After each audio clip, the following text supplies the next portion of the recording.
was a caregiver growing plants. So they're both helping patients. They're both helping you and I. So sitting through his sentencing and trial, the man was facing 60 years in prison. He took a plea bargain. Now mind you, I went to trial, I won my case, but it was a scary thing. Very few of us, and I'm not saying I have the brass balls or whatever, but we really got to stand up for what we believe in. I let my faith drive me and tell me I need to protect myself. This is about life or death for me. It's liberty or death ultimately. I have to have my liberty, or I'm going to die on pharmaceuticals. You're welcome. A year and a half ago, I was on Oxycontin, Tramadol, Neurontin, Vicodin. We put on this list. We all know this, right? I don't take pharmaceuticals anymore. I use cannabis. I was a professor for 6 years in Denver. I've done all sorts of projects for our government. I've worked at National Renewable Labs on ethanol cellulose.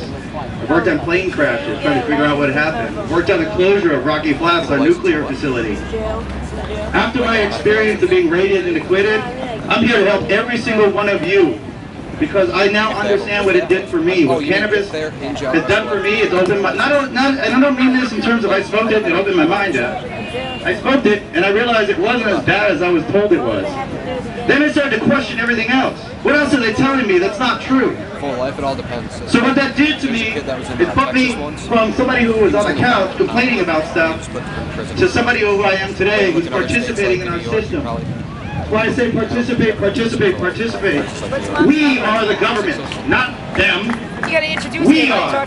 The reason we don't like what's going on is because we're not participating in it. You want to make a difference?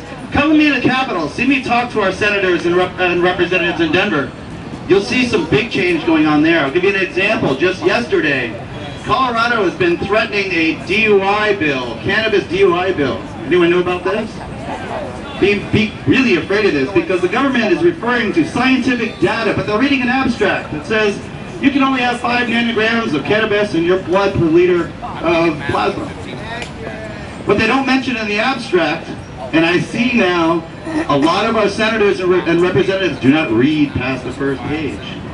Because if you read the document, it says there's 2 other factors in determining if the 5 nanogram limit is actually impairing you. And they were alcohol and inexperienced young drivers.